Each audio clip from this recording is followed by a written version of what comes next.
surfing. That was Mistral one design at the time. And later I went to all the way up to foil class. So I was now Ukrainian forever since I was 15, I guess. And my best achievement, I was world reserve foil champion in 2009. So that's my best achievement. I very much like warm water. I very, very much like warm water, sun, and wind. So don't ask me how I happen to be in Canada. I don't like solid water at all. So let's start with the Olympic windsurf. It all started in 1984 with the wing ladder, created by Fred Holtzkener. And yeah, the first Olympics was in Los Angeles in 1984. And at that time, because my father and my family was from Soviet Union and nothing was populated in Soviet Union, so they did the replica of that wing gliders. And I remember piles of those boards self-made in my backyard. Yeah, so that was it. But there was no such thing as Olympics in our country. Then it was Division 2 and A390, so the cube boards. I think some of you remember that. So those were very fun going up in the light winds, nothing else. So going up in the left and great. They're still going somewhere in Europe. I know the Division 2 is still racing, not very popular still, but yeah. And I want to highlight Barbara Kendall here from New Zealand. She's multiple windsurf Olympic champion, and overall she's just such a great woman. And then it was the trial one design. The class we held for 3 Olympic consecutive. Then when I started my windsurf journey. So the sail was 7.4 square meters and the board is 372. I still see those 12 month designs somewhere. And that was for 1960. And CD 2000 and average one work. I was too young for at that time, so I just and then it was Enterprise Aerospace. That was actually which my career evaluated to, of course, and I raced 8 years in Olympic class. So it was very spectacular high wings with a 8.5 meter for women's sail and 9.5 for men. It was great, but absolutely boring in low winds. The board was very white, the sail was kind of not fun. So pumping a lot of we call it gym underwater. That's how we call it inside airfields. So I raced 8 years in Green 5. We went to, mostly, as I was in Europe, we went to European Championships, sometimes World Championships were held also in European area. So I wasn't really good at that. I don't know why, maybe I was too young, but I never been top the middle of the fleet. In junior competitions, I was 4th and 6th one day, but one time there was nothing big. So probably with this one of my class, I don't know, or maybe I did this year to put too much effort. And then, in 2014, my part of Ukraine, which I was from Crimea, was annexed by Russia. And that was kind of the end of my Olympic career at the time, because I was kicked out from national team of Ukraine immediately. And I thought, okay, so this is the end of my career, and okay. And my son was born at the time, and I was okay, I should probably stop Olympics, not for me, ever. And then I started to find out that there are other disciplines in the surfing, which I didn't know about at all. So formula surfing, slalom, freestyle, I tried all of that, and I'm like, oh, that could be fun. When surfing should be actually fun, not racing, not lots of effort, just fun. And I think slalom for me. And also I was trying to explore whether I could still this in surfing, because I really love this surfing, and I wanted to dedicate my life to that. So I started to be instructor, and I was an instructor for a big kids program in our local school. We had about 20 kids, and we were teaching them windsurfing. That was very, very cool. And I'm very proud that one guy, I don't know if he's in this picture, no. So he just became a Russian national champion in slalom just a couple weeks ago, and I was like, yeah, that was so cool. But that was kind of very much summer job, yes, because it was also cold in my place. So I also started to do sailmaking, fixing sails, because I thought, oh, that might be also a way to make some money in this area. So in winter, I went to our sailmaker, local sailmaker in our area, and I started to teach him, and he was this old, grumpy man, and I was so afraid of him, And then he was so happy, he said, oh, finally share the knowledge because I want to share the knowledge and because nobody's coming. So he was very happy to teach me how to fix sails. I bought my first sewing machine, I bought my first materials, and since 2016 I was fixing sails. And that was kind of my, yeah, that's what I was doing all the time. And then I decided to go to Vietnam. In 2016, I thought, what am I doing in winter at home? It's like cold and nothing's going on. And I'm like, okay, should I explore other countries? And I went to Vietnam. The place is called Mua. And it's a high season from December to February. Wonderful place, blowing 30 knots every day. And it's just like warm water, it's like 30 degrees air, wonderful. They have 4 or 5 reserve stations, and like I was working at the train station. And yeah, I just brought my sewing machine with me, I just brought my materials, and I started fixing sails for all the stations. And everyone was happy, and I was happy because I could windsurf every day, like every day. So that was fantastic. And I was already doing slalom. Look at the Argentine number because it was swapping sails all the time. So yeah, I think all this doesn't matter here. And they have 3 or 4 regattas there during the winter season. It was pretty much local regattas, but the train station I was working at, they were starboard test center. So starboard guys who were doing manufacturing boards in Thailand, they were bringing all these boards to Vietnam, these French station guys. And Matteo Aquino was there, like Tristan Aldred, Rodolfo Paul, that's actually his sale. So they were just bringing 10 boards, not even painted, and they were just testing which one is better. And they were leaving all these useless boards there, and they were picking 1 or 2, which were progressing to next year, like starboards, isonic slalom boards. So that's how I got my first boards, like pure slalom boards, because they're so expensive, I couldn't definitely afford anything like that. And because of the test center, I met those people, and I got my first test board from them, which they actually did, but they didn't need it because it was a test board. So I bought it like for $500, and that was my first last board. So for those who are not very familiar with slalom horse race, it's a downwind race. You start downwind, like halfway, yes, and you do jibe, jibe, jibe, and finish. So the race lasts for 3 to 5 minutes. High winds, we start only 20, so that's the whole idea of the slalom races. And so for example, for PWA format, they do heats, and then also the legendary speed record of Pascal Maka was achieved here in 1986. Now in 2019, the Formula One of windsurfing returns once again to Sotavento's liquid racetrack. Track is a nice place. It's one of the nicest stops there on the tour. White sand, the water is like turquoise, it's really, really nice blue. And we always have a nice condition, with a lot of wind. We always use the small sail and the small board because it's always windy. So I think everyone appreciates a lot that. Since 2005, I think I won every year except 1 year. So it's like 13 times I won, so it's just amazing, So I'm the guy to beat here, and I want to win again this year. The system is easy. After a flying start, the competitors race in groups of 8 around a course that is staked out by buoys. The 4 fastest competitors then advance to the next round.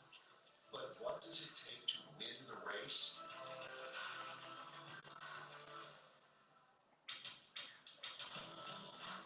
For the level of the top guys is really good here, so it comes down to a lot about equipment tuning. I wouldn't say like it's only about equipment, but if you've got a good rider with good equipment. And in my place, and winning everything, and at some point I was thinking, okay, I can do better than that. I should go somewhere else. So that was Vietnam. In Vietnam, I was going to go winning boards for the first place. So that was also very, very helpful. And then I started foiling as well in Vietnam as well because they had this starboard test foil brought in there, and of course they were only wipeouts. But the first month was just horrible. There was no even straight line. It was just wipeout one after another. But then just get better on that. And the following year started to develop so very quickly, and it was like I was lucky, so I got to try so many foils, different shapes, different like mass displays, everything. It was just great. And people were trying to do it like themselves or like starboard foils, everything. New side foils, I was trying everything. It was just great beginning of the foiler era. And then in 2018, it was my first actual big international competition. It was in Holtzkener in Denmark. It was bloody cold there. It was like 11 degrees. And it was not snowing. And it was so bad. The only good thing to have a hot tub. So in between races, you would go to the beach, you would jump in this hot tub. I was racing in 2 wetsuits, no kidding, like 3, 4, and then 3, 4 on top of that. And still it was so cold, and then you get out of this hot tub, and you don't want to go in the race. Like 11 degrees, no way. I took 7th place. I was not happy with the result at all. I did a couple good eliminations. I think I won 2, and then a couple of them were like in the top 3. So like, okay, I have potential. I just need to be more focused on racing, on high winds, like better gear roll, smaller sails, whatever. And then for 2019, I played lots of competitions. So I planned, the first event was PWA in France in May. And that was such a disaster, guys. So you just saw how slalom should look like. But we were in Marignac, it's close to Marseille, and there was no wind. So we were sitting there, first day, it's kind of blowing, whatever, 12 knots, and they run the first heat. And we were like barely planning, but they kind of, okay, count it. Okay, I qualified for next one, but I qualified for next step, not even for next race, just next final. And then the end of this race, so the final, was held in the last day. So 3 days, we were just sitting on the shore, kind of like that. So, and when the final was held, so you can imagine, you have kind of the first half of the race in the first day, and the last final of this race in the previous day. So that was kind of, it was a disaster for me. I didn't expect anything like that at all. I was like, strong winds, light winds, what gear should I take? But like, not sitting on the shore and waiting for the wind. Anyway, so I took the 14th place. It was middle of the week. I was super happy because I was like 1 meter from the final. Anyway, and then we went to Objective in France. That is an event. I offer anyone to go there. Like, highly recommend. The best event of my life, because out of all the competitions I've been to, the main difference is there. So, of course, 1,200 competitors. Huge start line. You don't see the start line. So how do they do it? They have the skippers meeting 2 hours before the start, and they talk about the race. So the race was this marathon, close to the shore, 10 kilometers one way, and you do 2 loops, so 40 kilometers altogether. So the race takes about an hour, and then they start the countdown for the start on the beach, and this big screen is set like 1 hour to the start. So you have the whole 1 hour before the start to go get your rig, to get out there, to try the wind, to change whatever you want to do. You just can sit and drink, but like you have to be there. And then start line, you don't see it. You don't see the buoy, you don't see the ship. And there's the helicopter hanging above the buoy, and then it starts flying above. And so there's the boat, it's a red start. So there's a power boat going across the line, and the helicopter flies above it. So the people far behind can see where the sunlight is and how far they are from the sunlight. Yeah, I didn't take the perfect start. 14 minutes. Yes, that's how it looks like from the helicopter. So this is the red start with the. So the top riders start just here by the buoy. The idea is you get like straight, like full speed after the boat, yes? Don't touch the boat. I'm somewhere there. If you can see me on the starboard and the red sail. The other problem is there's a lot of wind shadow, right? Because there are so many competitors. You want to be in the first line, which is pretty much streaking. Yeah, so people who are staying right there now, they're done. Like, it's impossible to start because, like, there's no wind. You cannot start pumping and start going. You have to be full speed on. And then there is the boat. Incredible to see here. The other side of the sunlight. Endless.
one here, right? So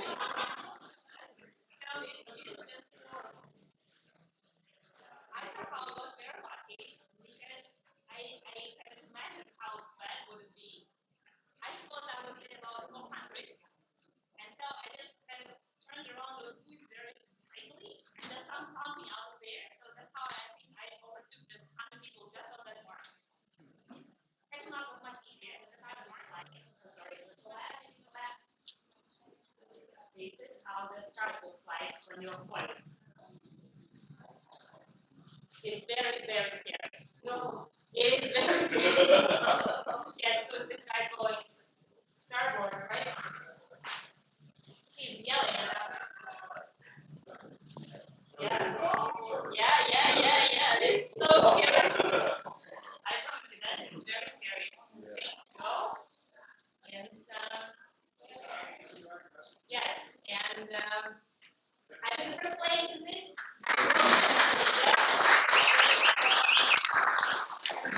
Very small lake called Sinolana in Switzerland. And they have kind of the same weather like in Lake Garda, so it's blowing every day from the same direction, like from the valley. And but the lake was so small, it was funny because you had to make turns. You can't just do the corners. You had to make lots of turns. You had to do like lots of taxes there. And because it was just the beginning of this spoiling era, we didn't know how to do boiler tax, we didn't know how to pump well. So there was a bit of kind of messy, and we all go together. Women, there was so many crashes and everything, and oh my god, that was bad, but managed. And I was following such a great company like Nicolas Boyard, Liam Latom, Thomas Boyard, Alvaro Sisters. Yeah, wow, that was something that is special. All of them out of the champions. And then 2020, yes, I had even bigger plan for 2020, but as you all know, I had 2020. My other class was already chosen, and I needed that year. Because I was living in that place for a year, which was under sanctions all the way on, and it was really difficult to get anything there. So I smuggled my new phone there. So my idea was I would fly to Spain, pick it up, and go back. That was my initial plan. But then nothing was flying anywhere, nothing was shipping anywhere. So somehow I agreed with the Spanish guy that they'll transfer it to Munich, where my brother lives. My brother smuggled it to Ukraine. So from Ukraine, they smuggled it to Crimea border, and then I went out the Crimea border and picked up the gear. And then on the way back, they say, "Oh, we will not let you in without the COVID test." And my parents got it there, and I wanted to do it. Like one day, I'm not kind of doing anything. Like a 3 days test, I'm going back home, and they're like, "No, you're not." And I chose the best way that I started crying. I was so involved with what's going on. So my friend was ready to just killing me.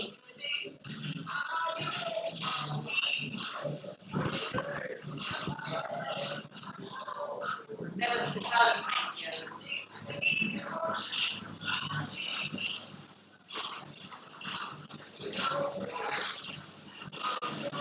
The fact that with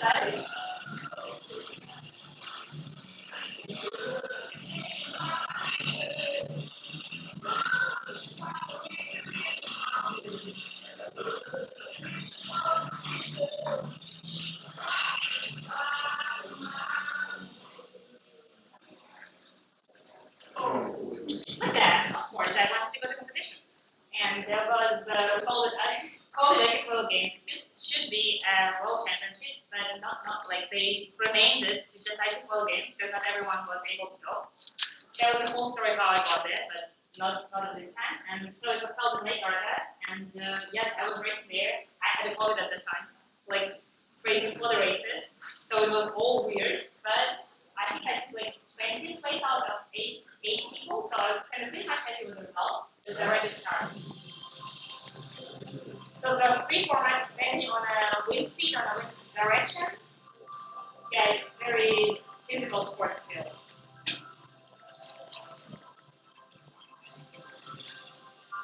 Lots of fun things.